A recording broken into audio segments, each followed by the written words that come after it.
If I could have your attention here in the media center and up in the press box, we will begin our post-race media availability for the 60th annual Daytona 500. We're joined by tonight's third-place finisher, Denny Hamlin, driver of the number 11 FedEx Express Toyota for Joe Gibbs Racing. Denny, wild finish to this race. Please walk through those closing laps from your perspective. Yeah, I mean, definitely put ourselves in position on the final restart. You know, it was a debate on the radio which lane to choose. Obviously, doing this long enough that I know that it's made or break by the 5th and 6th place drivers. It's not really who's directly behind you. And I looked and felt like the 21 was probably going to be one of the best pushers. I felt like I saw how strong his car was. You know, and so we try to get on the radio and get, you know, the 37 behind us, the 21, to try to buy in on, you know, whatever line gets organized the most is going to win the race. And not necessarily line, but those are the cars that's going to battle out for the victory. And we had full commit from the 37. He stuck with us. But when the 21 bailed, it just messed up the inside line, and you know, the outside line prevailed at that point. So just 50-50 coin flip, and chose the wrong lane. Honestly feel like there was nothing else I could have done, just made a different decision there on lane choice. But you know, heartbroken for Eric, excited for Austin, disappointed for myself. Okay, we're going to open the floor up for questions. If you have a question for Denny, please raise your hand. We will get a wireless microphone to you. We're going to start with Mike, then go to Joseph. Mike Kimber, USA Today. Denny, are we at the point with these cars and these tracks where a wreck, in effect, is going to win virtually every race? And if so, is that okay? A wreck will win. A wreck will produce the winner in some way or other in the last couple laps. You know, I don't know when the last time a speedway race has been won off someone getting into another competitor, but certainly as big as with this aero package, as big as the holes are getting punched in the air, it's certainly almost inevitable that, you know, there'll be some kind of contact for the lead late in the race, which some could argue that's a good thing, some a bad thing. You know, it just depends on what end you are. If you're in the stands, you probably love it. So it's exciting, but you know, it's very strategic. It also took out a lot of really good cars today, but you know, we're the ones driving it. You know, they're not making us make the mistakes that we're making. So I think it's okay. I wouldn't, you know, panic and change anything. Really didn't get a good enough view of the final wreck with the 10 and the 3 to really comment on whose fault, if anyone's fault. It's, you know, could be just a racing thing. You never know. But definitely we weren't going to win it at that point unless, you know, they took each other out. So tough day for us. Started really great, ended really great. You know, bad finish. Go next to Joseph. Joseph Walken, frontstretch.com. After your wreck at the end of the race, Bubba Wallace said you need to take some Adderall. Do you ever respond to that, and what's your take on what happened there? I blew my right front tire out when he came down and side drafted me, so I didn't have any control of my car, because when he came down there, I was just on the yellow line. Nothing I could have done, and it blew my right front tire out with his fender. Any additional questions for Denny Hamlin? Denny, thanks for joining us. Good luck next week in Atlanta. Thank you.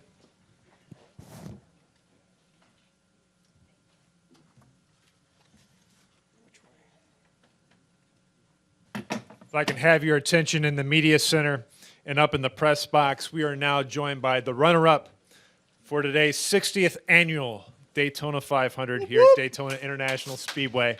And it's none other than Darrell Wallace Jr., driver of the number 43 Click and Close Chevrolet for Richard Petty Motorsports. Not only was Darrell the highest finishing Sunoco rookie in the race today, but he's also the highest finishing African-American driver in the Great American Race. The second place finish. besting the previous mark set by NASCAR Hall of Famer Wendell Scott in 1966. Bubba, that was a wild race out there, wild finish. Walk through this final laps for us. Daytona. Jesus Christ. Come on, I'm, absolutely. I got lost out there. Man, you did that thing, baby. I am so proud of you, baby. I'm so proud of you.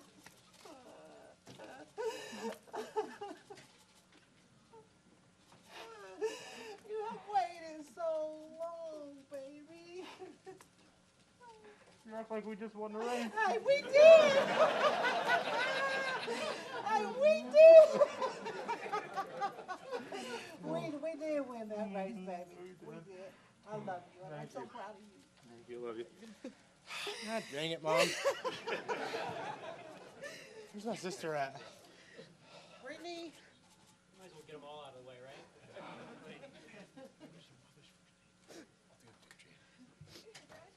Thank you. So proud of you. Thank you.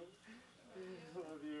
Just so y'all know, I do have an older sister. This is her. That's where I get my looks from. Oh, I love you.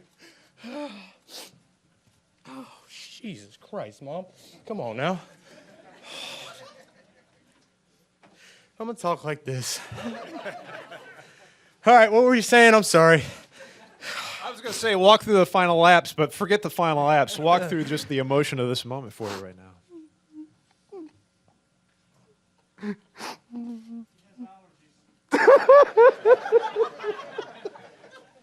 Oh, it's a sensitive subject, but I'm just so emotional over where my family has been the last 2 years that I don't talk about it, but it's just so hard. And so having them here to support me is...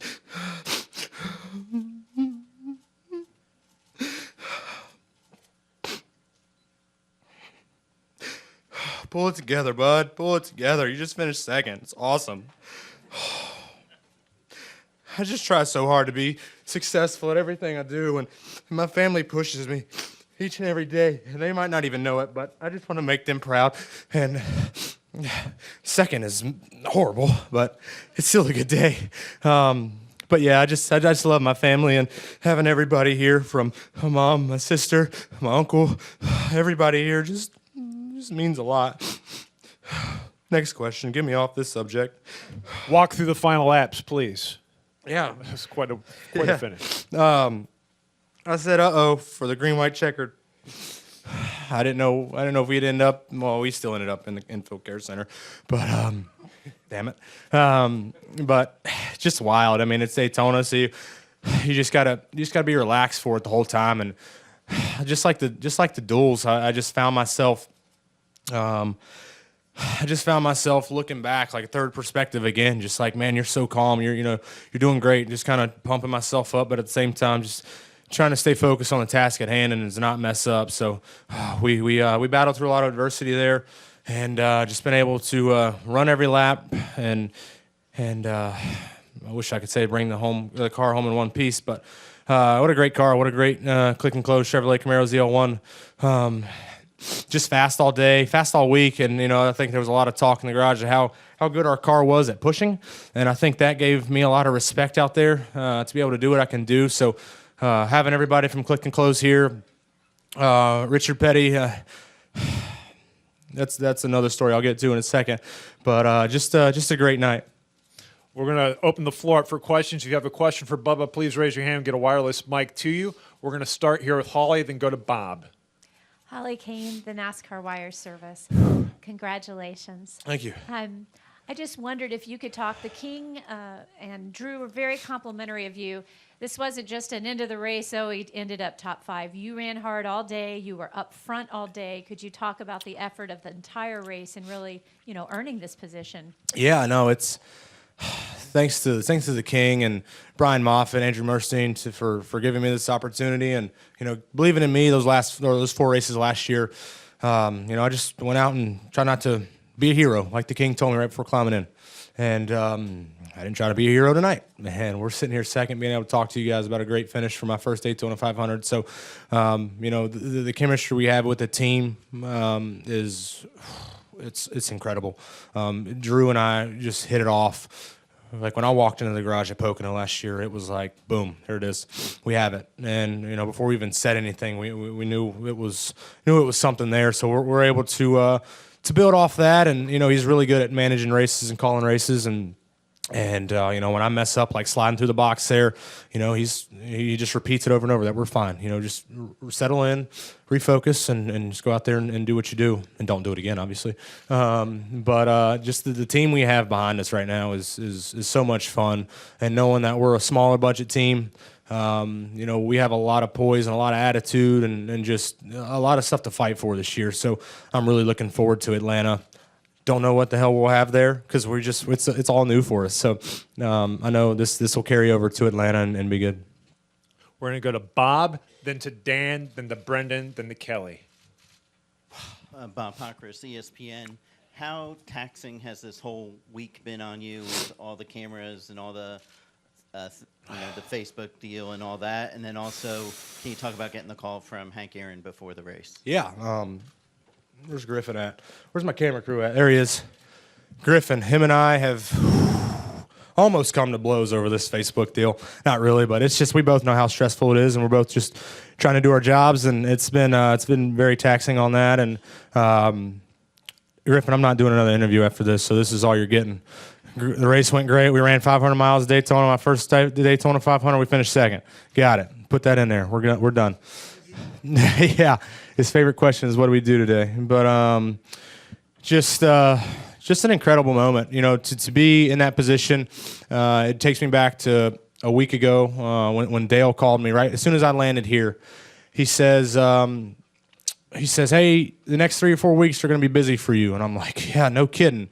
Just come off a stressful night. And he just had the words to bring that positive light back up that I try to carry with me every day. And he says, I have the opportunity to do things outside of this sport that not really anybody else can. So take that, run with it, and set yourself up from 10 years from now and look back on it and see how you did. Go next to Dan. Dan Gelson, Associated Press. Darrell, what did the King tell you before the race, and what was your what was it like with him after the race? Well, he did tell me last night. I was his Uber back from dinner, so I brought him back to the bus, and we're just making small talk, no cameras there, and I was just we were talking what it was like. He's been here since day one, running on the beaches, and ever since this was built. And just hearing all that, just was like, wow. First of all, I wasn't even born yet. Wasn't even a thought yet. My parents were just born, just kind of showing his age there, and just to hear what he had to talk about. But right as we pulled in the bus lot, he was talking, just park at your bus, I'll walk over. I'm like, no, I'll take you to your bus. We're not far. And he's like, all right, can you do a burnout? And I'm like, yeah, sure. And then all of a sudden he follows up, if you do a burnout in the race car, I'm going to beat the shit out of you. So I'm like, oh, all right. So we got that out of the way. But I think having him and then after the race, let me get to that, to where my heart's still pumping over that. I'm sitting on the cot in the infield care center, and I'm pissed off about the finish, obviously. And he walks in livid, and I'm like, yes, he's mad. Let's go do something. And he walks in, and the first thing he says, what's the first thing I told you, with a very stern attitude and look? And I'm like, And he says, I told you not to wreck the car. And I was like, I didn't do it. So we shared a good laugh, and he come in and gave me a big hug after that. He to see the smile on his face, I think you had to be there to experience that moment. All the liaisons in there were pretty nervous for me too until he cracked the joke. But just a great day to see, a great week. Seeing him after the duels, how pumped up he was, and just the same amount of emotion, if not more, right here after the race. We're going to go to Brendan, then to Kelly, then to Kenny, then upstairs to the press box. Hey, Bubba, right here. Brendan Marsh, Charlotte Observer. Congrats. Thank you, man. First off, you said that the King told you not to try and be a hero. What did you expect for yourself, sort of going into the race? Could you have imagined this? And then when during the race did you realize that you really had a chance to make a push? I don't have the experience as anybody out there. I got the rookie stripes for a reason. So making some of those moves today, I was a little bit delayed and a little bit late, and luckily kept it out of harm's way. But it just all comes with time. And jumping into the Xfinity Series, I have the attitude and just the confidence to win every race that you enter. But we all know that's not going to happen. And so jumping in tonight, I had the same attitude, but I just knew the circumstances and how this race plays out and the moves you have to make and the defending and blocking that you have to do. And I've never done it to this level. So I was like, if we get put in that position, here we go, hang on. But, unfortunately we never did, but we come to a really close second, and I was able to push the RCR affiliate teammate there out to the win. So congrats to Austin. That was cool. Come down here to your right to Kelly. KellyCrandallRacer.com. Bubba, two things. You saved your race there at the end with that save in turns 1 and 2 where you threw sparks and dirt tracked it. Can you just describe going through that? And the second thing is, in the beginning of the race, you looked really antsy when you were second. You looked like you wanted to lead the race. What was going through your mind then? Yeah, I think I was just trying to learn stuff there, make those bold moves, see what happens. And try to, and if we fell back, it wasn't the end of the world, but just try to defend off the guys behind me. I know, I think it was myself and Denny that were out front, and wasn't really trying to get by him, but I just wanted to, lead the bottom line, go back to the top line. Everything that you've watched from Brad doing, Joey doing, Ryan did it all night tonight. So I wanted to experience that for a little bit, and I got to. So my notebook was jotted down for sure. But then after the pit stops, we were just so hard on the splitter, and it looked like I was just kind of driving around, but I was playing it smart, trying to save my race car. Oh, the save. Yeah, there's a reason I skipped that. I don't want to talk about it. Whoo-wee. Daytona. Let's go to Kenny. Then we're going to go upstairs to the press box, and we'll come back down. Kenny Bruce with KennyBruce.net. Darrell, you were asked about Hank earlier. You also got a tweet, I think, from Lewis Sullivan. Hamilton. Lewis Hamilton, my bad. What do those types of things mean to you? Sullivan. When you see those things. No. That was cool. My manager, Kyle, who's also my big brother over there, he walks in the bus. Guess who just followed you? I'm like, who? He said, Lewis Hamilton. I'm like, what? Freaking out, fangirling out.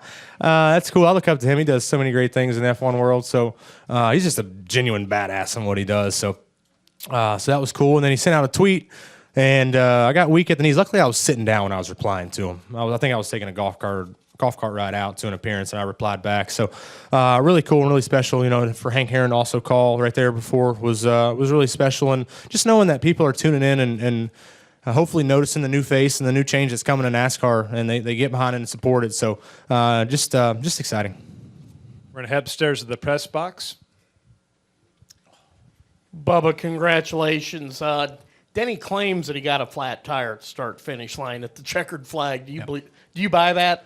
It looked kind of like the same movie pulled on at Ryan at Martinsville, if I remember correctly, last year with that mayhem. But if I did, or if that happened, okay, so be it. But it just seems like he got off of me a little bit and then turned back into me. I know the cars drive crazy and whatnot, and they're a handful, but it just didn't seem like that right away. But it was tough to see from that angle, anyways. So who knows? We're both pissed off at each other, but we're racers. We're competitive, and we'll go into Atlanta and be fine. I might be kicked out of the basketball league, but whatever. And golf league too. Whatever. We'll go back here to Donna Beth. Right behind you, buddy. Donna Beth Wildman, Martinez News Gazette, Benicia Herald. I've been talking to a lot of drivers, and rookies have a bit of a reputation in general. But the drivers that have been seasoned veterans are speaking with respect of you. Clint Boyer said, you earned this ride, and you're earning the respect of the veteran drivers. How are you able to do that so quickly?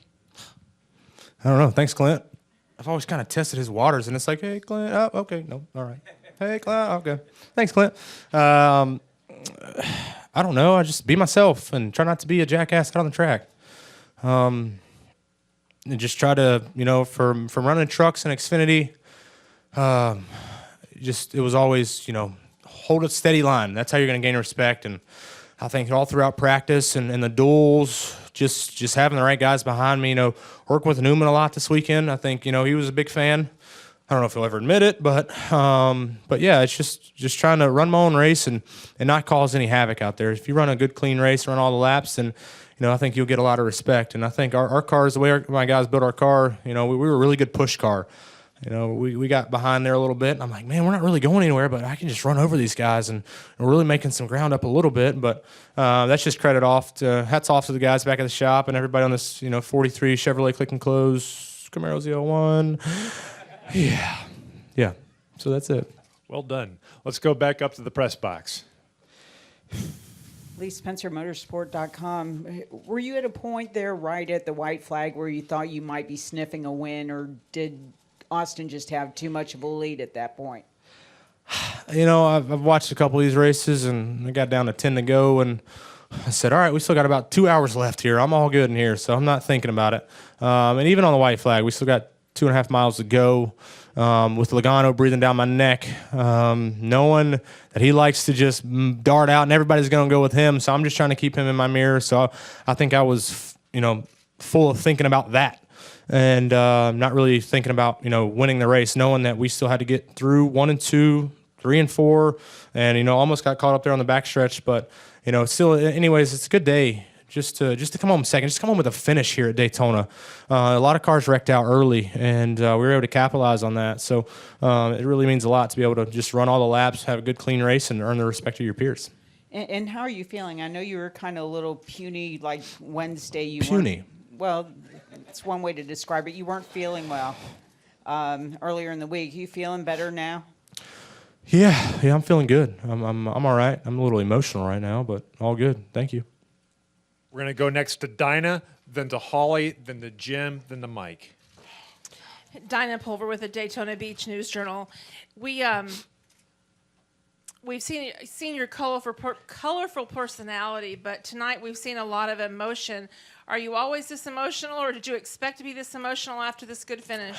No, I usually just sprinkle a little water and sprinkle tears on my face to make it look like I'm not emotional. But no, I'm just I get that, no matter what the circumstances are. When you have family here and you run good, and it's been a while since you've been somewhat competitive, I mean it pulls on the heartstrings. So I'm competitive. I love to win. I hate to finish second, and obviously that shows for everybody. But I'm human. No matter if I race cars for a living and enjoy doing it, at the end of the day, we all get emotional about something. So I'm just the same as you guys. Holly? Holly Kane, NASCAR Wire Service. I wanted to ask you, because over the course of your career, you had some times that were very uncertain. Mm-hmm. And you stayed with it, and you were positive, and you joked on Twitter about this could be the sponsor, that could be the sponsor. Could you just talk a little bit about how you feel and where you are today versus even 2 years ago, and the power that you felt in terms of sticking this out and staying with your dream? Yeah, no, it's just all about adversity and looking at the stuff you've gone through. It's motivation. Here come the emotions again. God. But on the sponsorship side, it's tough. I mean, we should all be firing a tweet to Domino's, because if we finish second, we should at least get free pizza for the media room, right? So they're missing out on that ball. But that's why we have great partners like Click and Close. They take the big step, not knowing anything about NASCAR, right? And they take the big step and believe in me and give me an opportunity that not a lot of people get. So I had to capitalize. Never quit. Go next to Jim Utter, then to Mike. Jim Utter, Motorsport.com. You referenced a little bit earlier about not sure about what you would have at Atlanta. From a competitive standpoint, did you feel a little bit more confident about what was possible at Daytona because of that uncertainty, or are you just not sure what you're going to have next week? I think the exciting thing about Daytona is, unless you're just coming there just to run at the back of the pack all day and accept a finish, But everybody that shows up to Daytona has a shot. That's just that's what Daytona produces, and Talladega as well.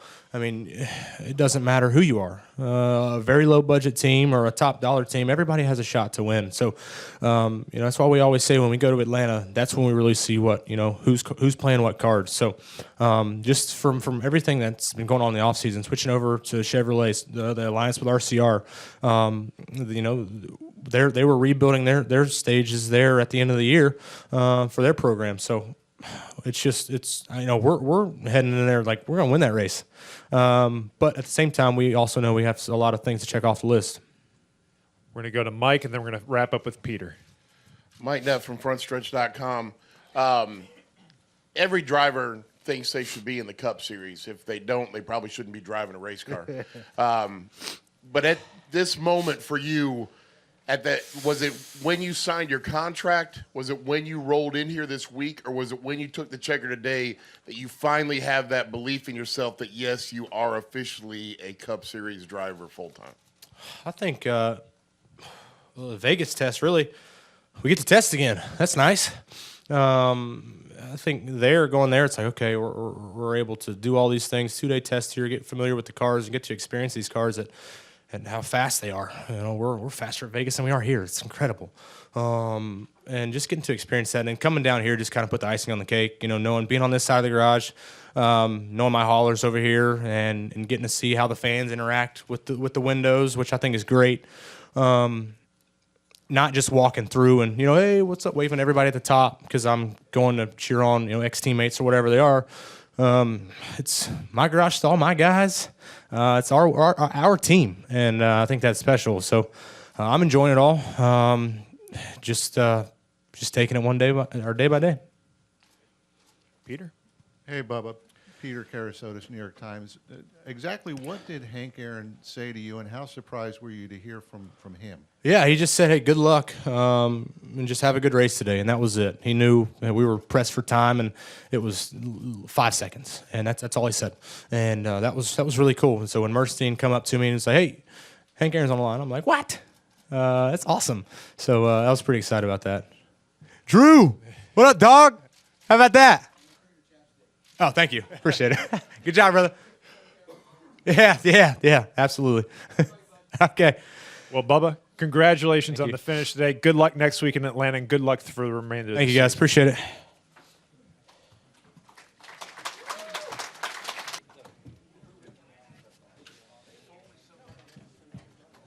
If I could have your attention here in the media center and up in the press box. We are now joined by the champion of today's 60th annual Daytona 500, and that is none other than Austin Dillon, driver of the number 3 Dow Chevrolet for Richard Childress Racing. This is Austin's second victory and 159 Monster Energy NASCAR Cup Series starts. Of course, your first victory of 2018, and you have joined the ranks of drivers who have now won the Daytona 500 and the Coca-Cola 600. Amazing accomplishment today. I just have to ask you, talk us through the final lap. I don't know. I think I blacked out, and just everything just kind of kept going, and we were staying in the gas, and things were happening fast, and I kind of knew it was the checkered flag, it was green, white, checkered, so we crossed the line once, and I was like, okay, this is it right here, and got to give a shout out to my buddy Bubba. I raced with him in Bandoleros Legends cars, and glad he's got him a good ride in the 43, and that ECR engine gave us a good push down the backstretch, and when we caught the 10, he tried to block, and I just had a lot of momentum, and last lap of the Daytona 500, you just don't lift, and actually last couple laps, we're lucky to get through there, but man, this place is awesome. I don't know what it is about storylines in Daytona. This place just creates history, and proud to be a part of it and make some history here tonight. Well, walking up to the stage right now is a gentleman who is no stranger to victory lane, also here at the World Center of Racing. That's Richard Childress. Richard, 20 years ago, you were celebrating with Dale Earnhardt in the 3-car in victory lane. What's it like to be able to celebrate with Austin here tonight? It's incredible, to come back 20 years later after Dale's great victory here, and to be able to celebrate it 20 years later with my grandson in the number 3 car. It's just a storybook tale, and I couldn't be prouder of him, his race team, and the Earnhardt family. I called them about running Kelly and Dale Jr. running the 3, and they supported us all the way. So, and for all the number 3 fans that stuck with us and pulled for Austin, it's just I'm speechless, I guess. Where's my people at, man? Where's Pockris and Gluck and all these guys that travel every weekend? What about it, huh?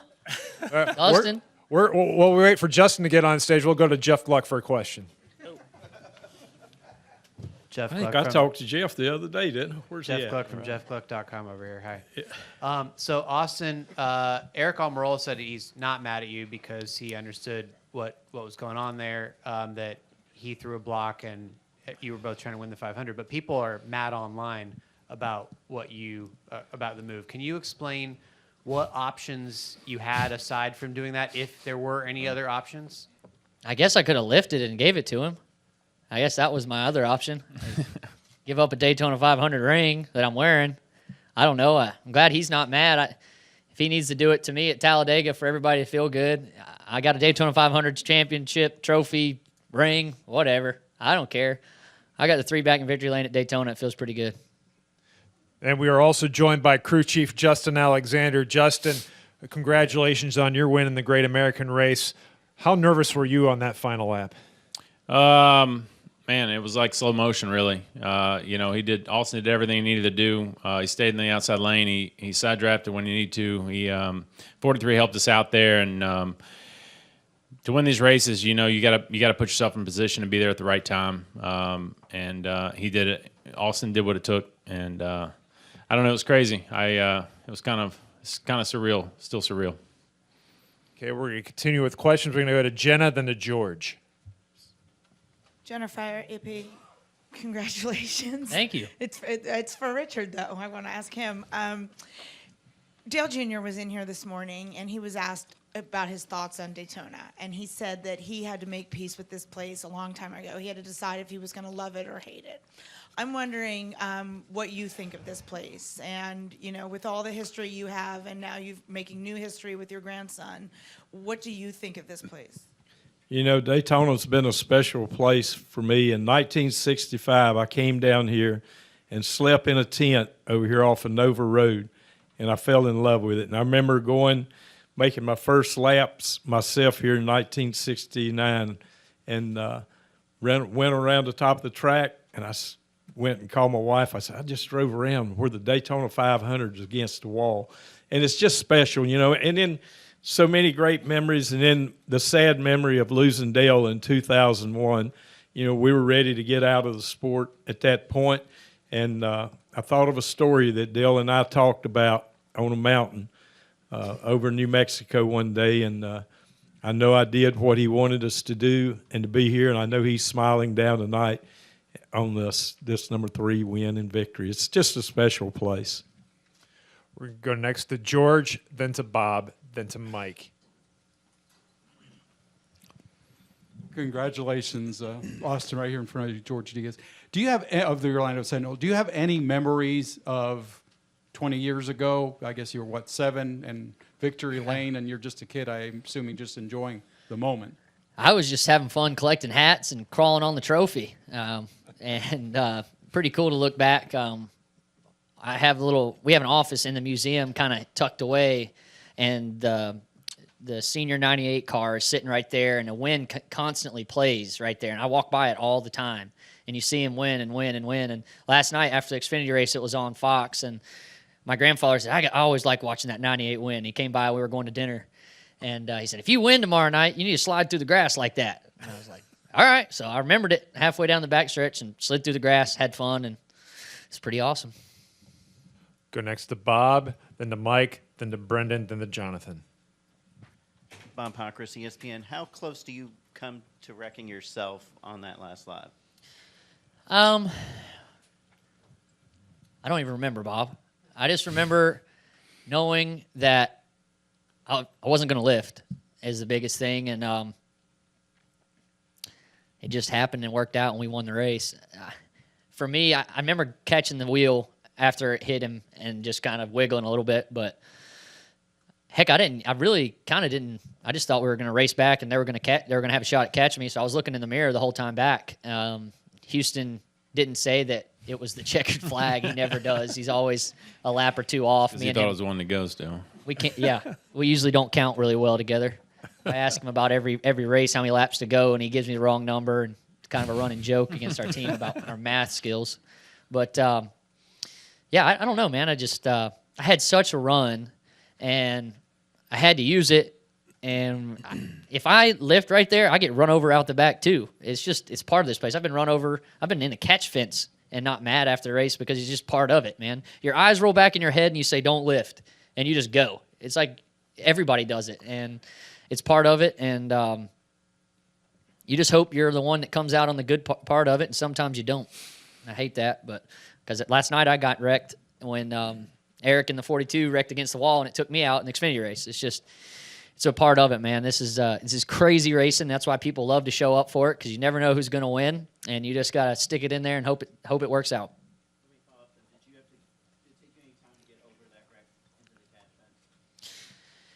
That's a good question. The next week we went to Kentucky, and I was a little sore, and I think there is. I mean, every time you wreck like that, you don't know. That was a big wreck. Like when it happened, I didn't know how big it was, and then you see videos of it, and you're like, "How did I walk out of that with nothing?" It's weird, and I don't know. I get nervous coming here. I think everybody does, and especially the first race in the Clash. I remember before the race, I was like, "Man, there's something about this place just makes you nervous." And but once you get in the race car and you settle in, the belts are tight, you're like, all right, it's time to go racing. It's fun again. And this place is just cool because of that. If it didn't make you nervous, something would be wrong, I think. Go next to Mike, then to Brendan, then to Dustin, then we'll go upstairs to the press box. Mike Neff from FrontStretch.com. Congratulations, Austin. Moss asked me to tell you congratulations. He knew you'd appreciate that. This is actually for Justin. We talked yesterday about your car and the balance that you had to find, and you said you felt like you had the speed to win this if things played out right. You led one time for one lap. At what time during the race did you truly believe you had a car that was capable of winning this thing? Every lap. No. It's the only lap you got to lead is the last one. So, no, we had some struggling, some handling issues. Not bad, a little bit early in the race. No, they were bad. I just was driving it. It was pretty loose. I guess he didn't lead us to believe that, but no, we had to make some adjustments. I was surprised that it wasn't just our car; it was all the cars I was scanning. All the guys out there seemed like they're having handling issues, and we made some decent adjustments on the car, and I think we got it to where he wanted it. And about the second stage, we had made some adjustments that he liked, and he's pretty happy with the car. So it definitely took some work. For sure on our end, and he did a heck of a job. Go next to Brendan, then to Dustin, then we'll go to the press box. Brendan Marks, Charlotte Observer. Austin, all of you, congratulations. You got a lucky penny earlier from a fan, same sort of situation as Dale Sr. 20 years ago. Can you walk us through that story, and then how special is that for you to have the same set of circumstances? It was really cool. We did an autograph session before the Clash, and a lot of fans were there, and some kids that I don't think they knew a whole lot about racing, but they were enjoying themselves. And funny thing is, he had a white Ford hat on. I was like, man, you got to take that off. And I signed my hat, gave it to him, and said, now look, I got to be your favorite driver, right? And he was like, all right, cool, I got you now, And he was probably 7, 8 years old, about the same age I would have been 20 years ago. And the next day, he had my hat on, and I was walking through the garage, and I seen him at the fence, and he yelled at me. And I turned, I seen he had my hat on. I was like, sweet. So I walked over to him. He was like, hey, I got this for you. And it was a lucky penny. Put it in the car, and it's sitting on the dash right now, and it's pretty special. I think that's really cool. Next to Dustin. I've never been that superstitious in my life. My grandfather's very superstitious. So I listened to him in the race. I ran the bottom more. I found a lucky penny, and it just worked out tonight, I guess. Dustin Long, NBC Sports. I had one for Austin and one for Richard. For Richard, just to be able to see on the scoreboard the 3 and the 43 together, what that means for you. And for Austin, obviously all you guys are supremely confident, but how much are you, I don't know if surprised is the right word, or is that not even in your lexicon in running here at this place? You mean to answer? Yeah, you're reading my mind, Dustin. I looked up, seen the board up here, the 3 and the 43. I thought, how special is that for the history Petty's been here so many times, and Bubba done a great job in that car tonight, and I'm really proud of those guys. And yeah, I'm a little superstitious, I guess, but I'm just so proud of Austin for carrying the banner for RCR, and it was tough on him running that 3. A lot of people asked about it, but we had 97%, I would say, or 98% support from the Earnhardt fans that said, we're glad to see it back. We want to see it back. And so he handled the pressure well. As far as being surprised, this race, like, we had to start in the back, and yesterday in the Xfinity race, I kind of played the race the same way, and I always just try and give yourself a chance to win at these places. I've won 2 of them doing it, just making it through the wrecks, but you always want to stay in that lead pack for green flag stops, and we actually messed up. The 17 waved me off like he was coming to pit road, and I thought, all right, all the Fords are coming to pit road, and Houston was like, pit, pit, pit, and we pitted, and there was like 4 cars. I was like, oh, no, this is not good. So we're running out there by ourselves. I'm hoping for a caution. The 24 spins. Right, we're back in the race. And after that, it was, I don't know, 12, 13 to go, I think, 11 maybe. And I was like, all right, it's time to go. We're 3 wide, 2 wide, and I got to run off the top. And you're making decisions really quick, and you're trying to make sure you're making the right decisions. And I went from the top to the bottom because he always talks about having a lane. And I like running the top because it seems to carry more momentum. And he's like, have a lane to get out of in case a wreck happens. And sure enough, the 41 and whoever else wrecked. And I see him coming down. I'm like, hey, I got a lane here. I'm going to be all right. And it worked out, and we're sitting 4th. And it's not going through my head like, yeah, we're going to win the Daytona 500 right here. I'm just trying not to miss a shift and do my job. You know, you're so focused. You don't even think like 600 miles, 500 miles. When we won the 600, I wasn't thinking about winning. I'm thinking about doing my job.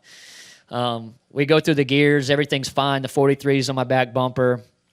Side draft the 11 tight to keep the lines even. The 10 gets out front, and we keep that line for a full lap. And the 43 gets a big run and shoves me. And the rest is kind of history after that. We got the lead and the win. We're going to go up to the press box for a couple questions. Yeah, Chris Knight, CatchFence.com. Congratulations, Austin and the team. Just wonder what barn life is going to be like this week. That's a good point. Barn Life, for all of the barn lifers out there, it's a YouTube show with me and my buddy. We're working on it pretty hard. I'd say we're going to be on a couple other shows this week, so hopefully we can get together with Barn Life, and maybe I'll just take Paul with me so we can document the whole trip. I think I can work out a plane ticket for him to travel with me, and me and my co-host will have a lot of fun for you guys to keep up on social media. Keep it upstairs. LeeSpencerMotorsport.com. RC, this has kind of been a rebuilding year for you, and I got a note from Andy Murstein, and he said, for the both of you to kind of come together and build your companies, rebuild the companies together, that it was a huge moment for the both of you to finish 1-2.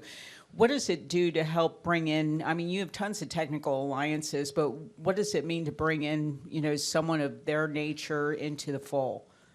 It's special, I've been a Richard Petty fan for many years and been friends with Richard, and opportunity came along for us to get together.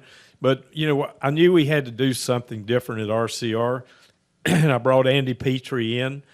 Eric Warren is now looking after our engineering, but Andy Petrie has brought so much more to our racing operation. And just the whole group that we've built around the 3 and the 31, I think with 2 cars, it's give us a lot more focus. Our cars were really fast, and it just depended on where you were tonight. And I think it's just special to be with the Petties and have them up there. And the future is going to be bright for us, I promise you. We tested at Vegas, and our intermediate cars are going to be great. So we're really looking forward to Atlanta. We're going to come back downstairs. We're going to go to Jim, and then we're going to go down to Beth. JimMutterMotorsport.com. This is the same sort of question, but for you, Austin. You talked before the season started about last year was a big step getting a win, but how much more you guys were looking forward to doing this year. Although a Daytona doesn't necessarily transfer to other tracks, as Richard said, you had a great test at Las Vegas. Can you be any more excited about going into the rest of this season? Oh, I'm pumped. The Camaro ZL1 has showed some promise already, and obviously it takes a lot of pressure off when you get that first win for getting in the playoffs. I think we have a high ceiling, especially we build fast race cars and we work together as a team, and the ceiling's as high as we want to take it. We just got to keep working together. I love Justin's demeanor on the box. Our team pretty much stayed together from last year, and that's really hard to do in this sport. We kept a lot of good guys.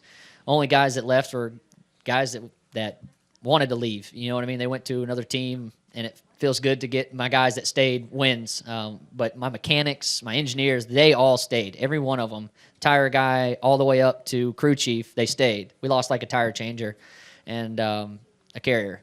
Past that, everybody stayed the same, and we added some new blood on the pit crew, and it feels good. And most of them are my boys. The Wolf Pack was out there tonight representing. We're going to go to Donna Beth and then to Tom. This is kind of a fun question. As you know, your car is going to be on display here in Daytona Beach for a year. Are you going to put the penny in the car? Are you going to keep the penny with you as you race throughout this year? I think that penny deserves to stay with its owner, the car. So it's going to stick right there. It's glued in on the left side of the dash, and you guys can go check it out.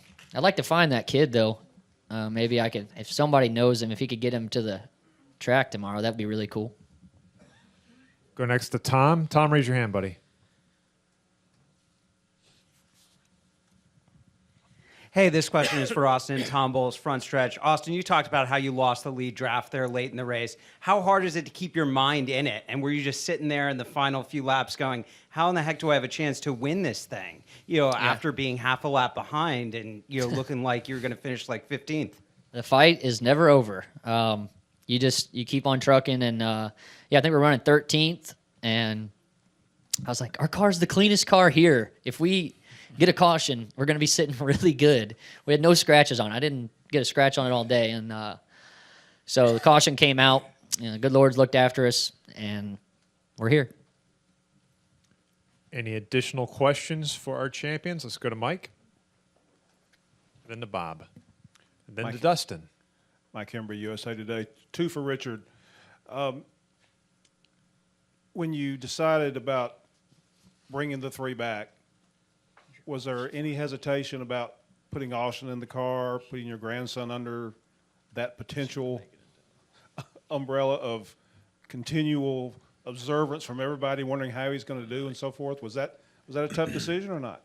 He knew from day one. It was. I thought about, excuse me, sinuses get me. I asked some friends what they thought about it, that I really believe in, Johnny Morrison, some people like that. I asked Johnny about bringing it back because he and Dale were real close, and he sponsored Austin in the truck series. That was the first time we brought it back. And then Austin ran the Bandolera cars with 3, and when he asked me about running the 3, I said, that was Dale's number. I said, that's a famous number. He said, no, it isn't. It's your number. You drove it, and that's why I want to do it. So that helped make my decision, is when he said, you drove the 3. So, but Dale made it famous. Trust me. What happened here in '98, obviously very special. Does today top that for you? I've been asked that 2 or 3 times, and I don't see how you could top either one of them or pick either one of them over the other.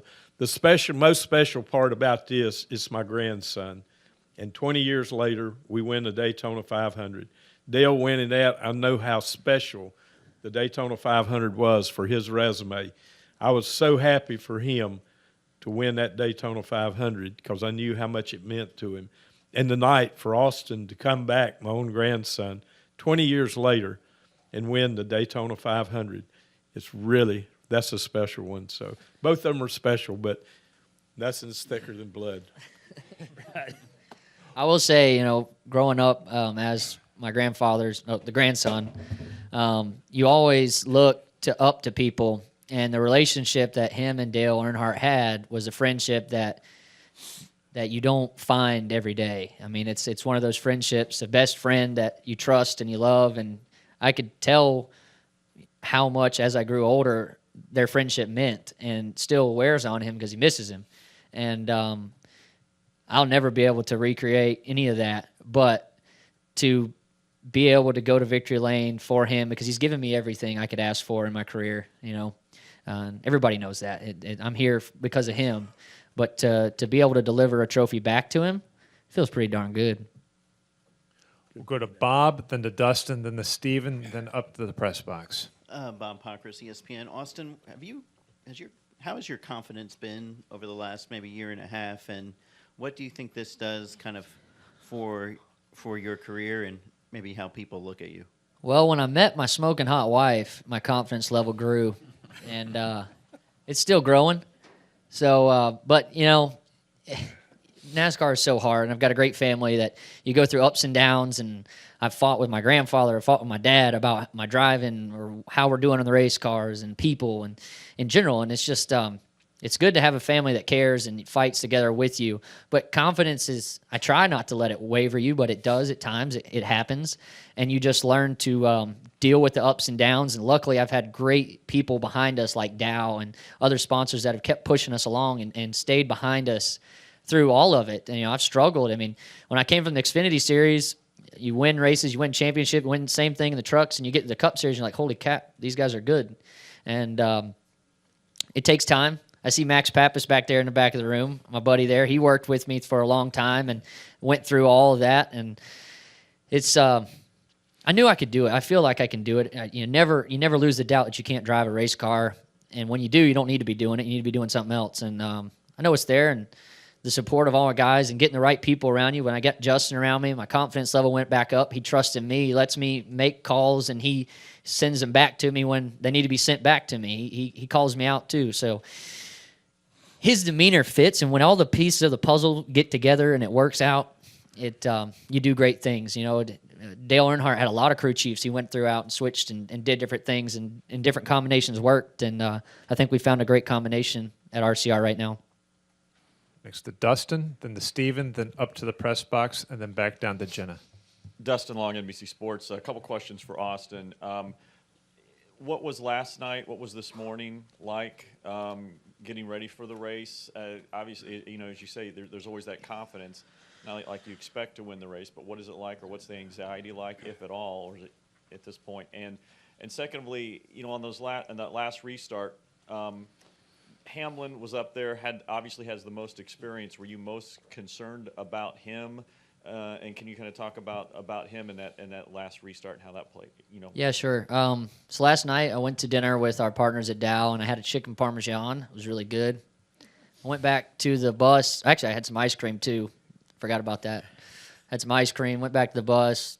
Went to sleep. My dog kept me up all night, but it was okay. Slept pretty decent. We got up, and I did my rounds to all of our great partners that we have. Went to Coast to Dow and different people. And came back, and then my mom wanted to FaceTime me because she was closing up their house, and she wanted to FaceTime and pray. And Whitney's mom and somebody else was in there. We all held hands and we prayed. And Whitney did a really good prayer. And after the prayer, she cried like halfway through it. And I've always been weird about crying. I don't know if a girl, I don't know what to say. I'm like, oh, are you okay? Like, what's wrong? I don't understand why you're crying, babe. And she kind of got mad at me for like, why are you crying? And she stormed off, and I was like, oh, gosh. So I walked back to the bathroom, like, babe, what's wrong? Like, why are you crying? Like, I get emotional when it comes to you. I'm like, well, that's good, but it's okay. I'm going to be okay. It's all good. And we had it out there for a second, and I was like, look, before I get in this race car, my mind's got to be right. So tell me you love me. And she was like, I love you. That's why I'm crying. I'm like, okay. Well, then she said, hey, this one's not going to be easy today. You're not going to lead every lap and be up front much, but you're going to do it when it's clutch. You're going to win when it matters in the last lap. She's like, I like it that way better. I was like, okay, that's good. Yeah, I'm not registering anything. I'm just glad she's happy again at this point. And we go through the whole motions, make it through everything all day, and she was right. We won in the last lap, so it's pretty cool story, really. All the stuff that happens throughout the race. I mean, that's word for word how it all went. So it's fun leading up to. People tell you certain things. My buddy Duggar, he texted me, and I was kind of jealous because he was like, I think I'm sitting with the Daytona 500 winner, and he was sitting with Ricky Stenhouse. He posted on Instagram, and I was like, sell out. And then he texted me. He was like, I think you're going to win the Daytona 500. I didn't text him back because I was like, you already said Stenhouse is going to win, you think. and we end up winning, and he showed up in victory lane. So I'm gonna give him some crap later when I see him. We'll go to your right to Steven, and then up to the press box. Steven Young, RotoRiders.com. Did you pick me tonight? I did. You helped somebody win $100,000. How important do Wow. you think fantasy is for NASCAR and just in general? Oh man, fantasy is fun. My brother and I both play a lot of fantasy.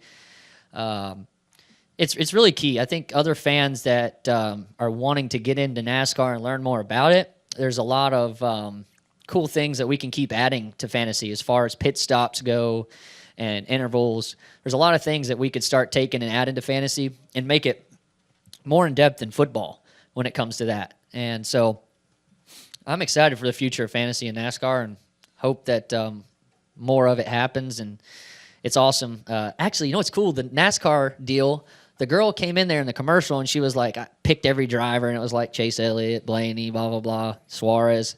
And me and Byron were sitting there, and our line was to be like, she missed out. I guess it worked out, or we should have been picked. So $100,000, that's pretty cool.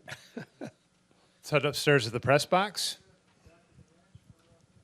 Matthew Mayer with CBS Sports, and my question is for Richard. Hey, Richard, was watching the race. It just seemed like a very emotional day for a lot of people to see that number 3 get back into victory lane. You even said yourself that it was a storybook tale, and it almost felt as though that Dale Earnhardt was here today with us in spirit. Now, if he was here with us in person, what would you say to him? He would come over and grab Austin around the neck, put that old Dale Earnhardt hug on him, and tell him how proud he was of him. So I know Dale as good as anyone, and I know right now he's up there smiling down. Losing my voice. Come back down here to Jenna. Hey, Austin, Papa was in here earlier, and he noted something about the way the finish was, him and you, and he said people are tuning in and hopefully noticing the new face and the new change that's coming to NASCAR. I'm wondering, do you think that this race and this finish and you younger guys being up there at the end is an indication of what he's saying? Yeah, I think it's really cool. It's a great feeling in the garage because I've kind of been fortunate enough to drive through where you have great guys that I was like, when I came into the Cup Series, I'm like awestruck to be on the same track with Tony Stewart, Jeff Gordon, Dale Earnhardt Jr. And throughout that time, I feel like the whole time I'm like, man, you got to respect these guys. You don't want to get in their way. You don't want to do certain things, but you're also losing time on getting better because you're not being yourself. And right now, I feel like a lot of these guys that are coming in, we're all going to start trying to be ourselves because the people that led our sports for so long are kind of moved out. And, yeah, it definitely feels good to have Bubba and I up there and fighting. I think there's going to be some great battles this year with all the young guys. There's going to be storylines, and the NASCAR fans are going to love what they see. I really do. Well, gentlemen, congratulations on winning the Great American Race, and we'll see you next week in Atlanta. Thank you, guys. Thank you. Thank you. Thank you, press, for all your support. Losing my voice. Can it charge just a little more? Oh, shit.